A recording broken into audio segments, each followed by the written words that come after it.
Good morning. My name is Ann Zwinger. I'm a natural history writer, among other things, a teacher, a lover of mountains. Ann, what do you suppose you may take away from this encounter with the mountain, this recovering landscape, these people that might inform what you do back home?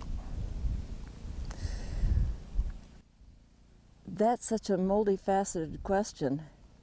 As far as mountains go, I live at the foot of a mountain, Pikes Peak, and that very much directs my day because I see it every morning when I go out to get the paper. Sometimes I don't. Sometimes, like here, it's wrapped in clouds. So there's a connection, a visual connection, to say nothing of the affection that you just develop for a place and seeing it every day, or most every day, not when I'm on the road, obviously. I'm working through what I'll take back about the mountain and the changes that it's had in the last 25 years. I can't believe it's been 25 years since the eruption. And I look at the daisies and the lupin, and it seems as if the world's been healed. But it isn't.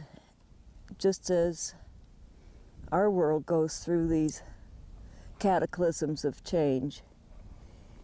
The people. Before I came here, I had seen the quote-unquote guest list and knew that I knew a lot of them. And natural history writers have a great common denominator of approach and a great variety of how we write, so that knowing them is one of the treasures of my life. Writing is such an isolated profession that it's nice to know there's somebody out there who's struggling away as you are. And it's a different kind of writing in the sense that it's an extremely disciplined research kind of writing. And there are not many of us who do it. And none of us are millionaires from having written 10 books. So it's a group of very dedicated people, and unlike many people who have achieved something in their profession, they are not haughty or self-possessed. They are self-possessed, but they are a kindly, welcoming group. And knowing that before I came was something that I had looked forward to tremendously, and that Kathleen had put this together so carefully made it like walking in the door of a room where everybody holds out their arms and you feel welcomed. A lot of what's going on here, I can just take notes so that I can remember precisely. Field notes are what ground you, and it keeps you from saying, this is Saturday when it's Sunday. A lot of that has to filter through and appear maybe in a week, maybe in a month, maybe in 6 months. I find that I cannot process this kind of an experience overnight. This is something that you eat slowly, like a wonderful creme brulee, and just enjoy it as it goes down, and stay in the present, and to contemplate what this experience means is impossible while you are engaging in conversations with people. I think that's something that you discover about yourself as you become more sure in your profession. And I came to nature writing very late in life, so that I'm still learning, thank heavens.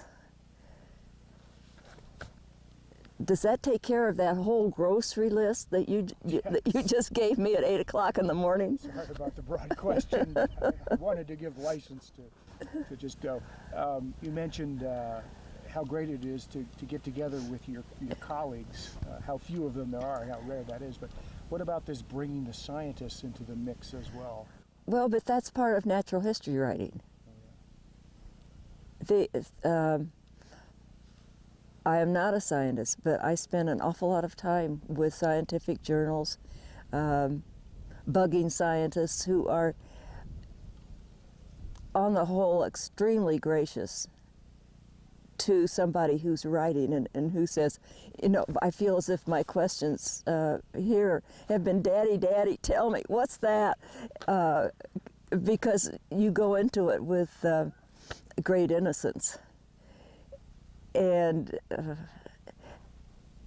having actual live scientists, not somebody on the other end of a telephone or the other end of a piece of paper, is really delightful, because their personalities and their love for this place just emanates from them. And it's a wonderful learning experience.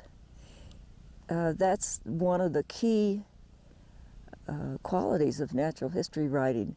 And I think one of the great purposes of natural history writing is to make the connection between pure science and data and charts and experiments and hypotheses, and make that connection of what they're doing, put it in language that someone who is not a scientist, but who loves the out of doors and is interested, can read and can understand, and yet be absolutely impeccably accurate. You know, you got to dot all the I's and cross all the T's, so that science is very much a part of natural history writing. You couldn't write about this place with any sense or sensibility without knowing what happened and seeing what happened. And of course, the seeing is what congeals it in your memory and gives you that first person, which is, you know, science is third person, natural history is first person. But having said that, I think it's first person only to entice a reader to come along with you. You know, the only thing more contagious than measles is enthusiasm. And if you can get somebody who says, I never have to go sleep on a mountain and be cold at night, but what's it like? And just a few sentences that pulls a reader in who thinks you're either absolutely crazy or didn't know when to get up in the morning. That kind of enthusiasm and personal experience lights the way for somebody to follow you. And so it's telling stories. But the eye should never get in the way of the mountain. In natural history, the focus, as far as I'm concerned, is always out there, not in here. But that's my personal opinion, and natural history writing covers a broad spectrum of exceedingly personal to purely scientific, and I think I'm very much in the middle range, and the best natural history writers I know are. But I think that's a matter of personality. It seems like you're doing a lot of connecting of the out there and in there, of the humanities and the sciences, of Absolutely. The wonder of it and the precision of it. So you're a connector. A very good description. Would you like to write a blurb for mine? That would be just that's exactly what it is. It is connections, and in a time when we seem to be fraying the tapestry that, just look around here, connections are terribly important. And of course it's fearful that less people are reading, and the publishing business is less inclined to publish books like natural history, because they'll never be, you know, I think Edwin Wayteel and Rachel Carson were the last magnificent sellers, so nobody goes into this business to come out the other end with a yacht.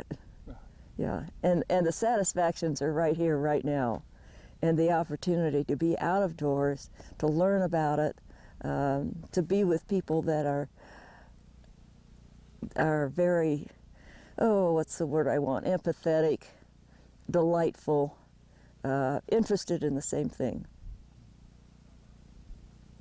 It's a nice place to be.